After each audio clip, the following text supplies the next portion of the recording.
Okay, so describe how the Spanish influenza caused many issues around the world after World War One. How many deaths came from this virus?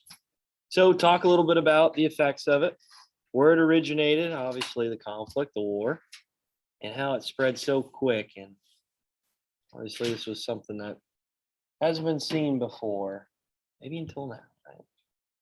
There we go.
All right, let's get to it here. So, Spanish influenza, where did it come from? How did it begin? How did it originate? So, how did it originate? How do we think here? What do we think here?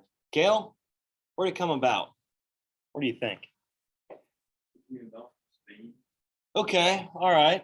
So, we talked a little bit yesterday about how Spain was what? Were they involved in World War One?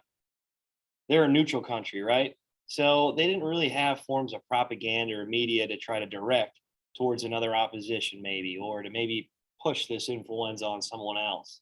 So when they're talking about the influenza, the virus, and how it's affecting their own people away from the war, a lot of people just coined the term Spanish influenza. But where do you think this maybe originated from? Cassidy? Okay, all right, yeah. So soldiers, resources, materials coming all around the world to one location. Was there ever a war to this magnitude before? No. All right. Was there ever a war that included really all areas around the world in one location? No. So when you start doing that for the first time, obviously that's going to cause a lot of issues, right? There's going to be people really coming together that never would have been together before, and this is going to spread maybe disease, a virus amongst a lot of these different people that are partaking in this war, this conflict. And we mentioned it before. Trench warfare, was it fun? Griffin, how was trench warfare? What was it all about? Yeah.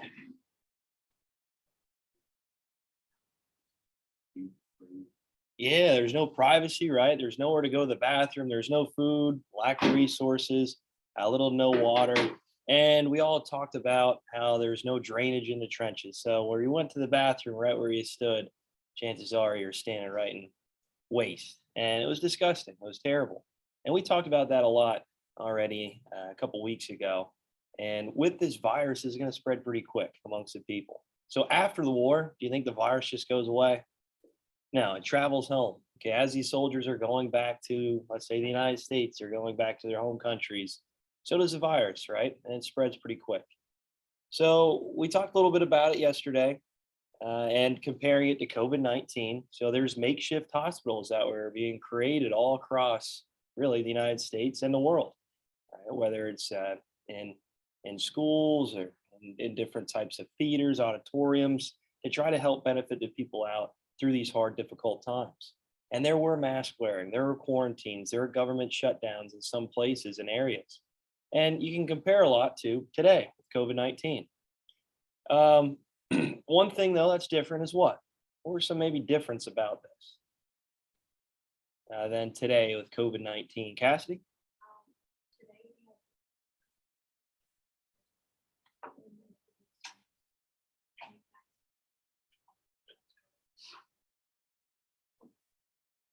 Yeah, we have a better understanding of setting guidelines, expectations. We have better medical equipment and understanding of the workings of the body and how we can prevent viruses like this from spreading.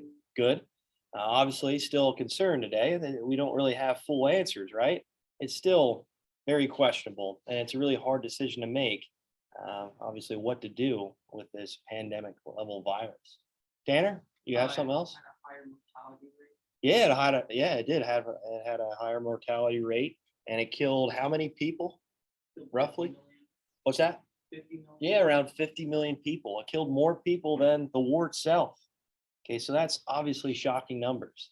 After a conflict like this that we've never seen before at the world stage, and all of a sudden following suit with it is this Spanish influenza, this virus that kills way more people than the war itself.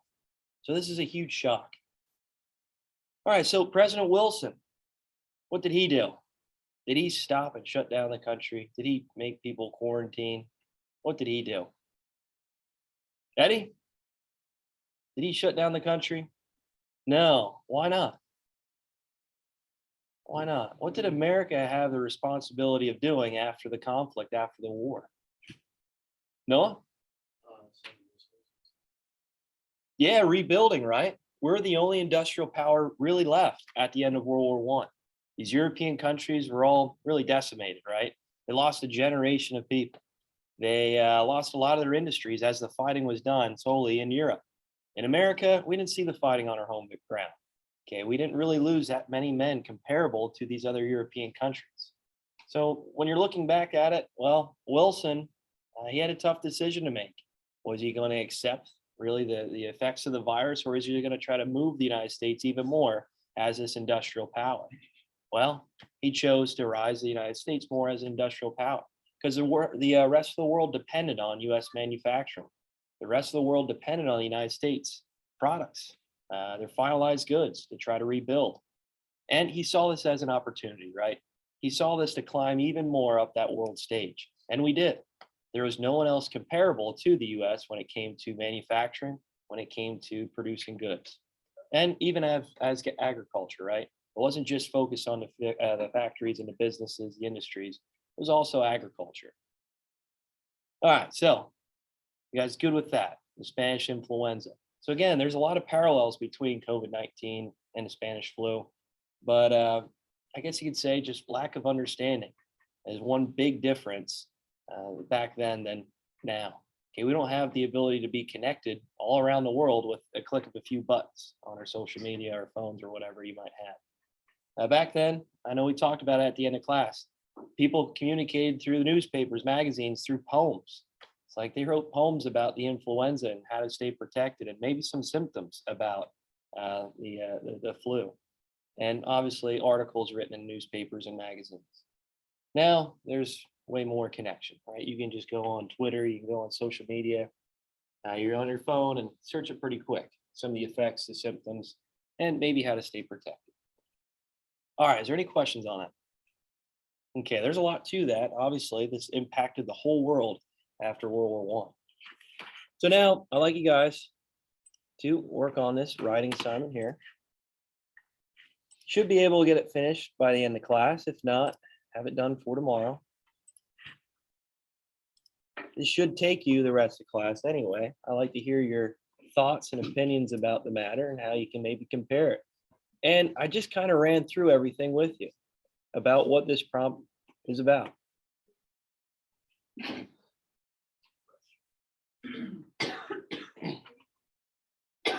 Down here at the bottom, Spanish influenza writing assignment.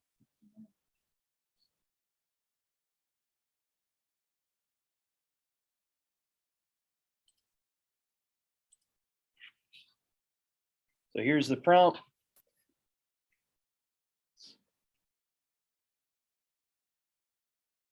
All right, 8 to 10 sentences detailing the similarities and differences of the 1918 Spanish flu and COVID-19. Explain your response by including precautionary measures, guidelines, restrictions, and use of technology. In your opinion, if you're President Wilson, how would you handle the 1918 influenza pandemic?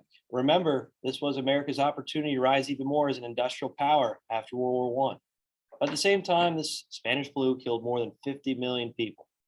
Please use your notes to help you with your response. If you're using an online resource, which you can, that's fine. Actually, I prefer you guys to try to maybe look up some resources about this and obviously cite an MLA format. Okay? All righty, get to it. Get to it.